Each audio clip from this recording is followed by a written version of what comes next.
Service எக்ஸாமில் படிக்கிற circuit analysis தான் பார்க்குறோம். ஸோ நம்ம ப்ரீவியஸ் வீடியோவில் இந்த நோடல் வோல்டேஜ் மெத்தட் பார்த்தோம்.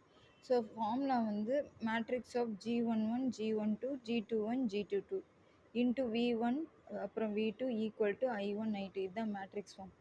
ஆர் இப்போ ஒருவேளை இந்த ரெசிஸ்டன்ஸை கொடுத்துருந்தாங்க அப்படின்னா 1/RA plus 1/RB plus 1/RC, அதாவது G11னா இந்த நோடில் கனெக்ட் ஆகிருக்க எலிமெண்ட்ஸு, அதுதான் இது 1/RA plus 1/RB plus 1/RC. இப்போ G12னா 1க்கும் 2க்கும் நடுவில் உள்ளது நெகட்டிவில் எழுதணும். So -1/RC. So 1 to 2 1 same, அதனால இங்கே -1/RC -1/RC எழுதியாச்சு. அப்புறம் G22 எடுத்தோம்னா இந்த நோடில் எந்தெந்த எலிமெண்ட்ஸ் கனெக்ட் ஆகிருக்கு. 22னா self note. So RC RD RE, அதுதான் இது 1/RC plus 1/RD plus 1/RE. இது ஒரு மேட்ரிக்ஸு.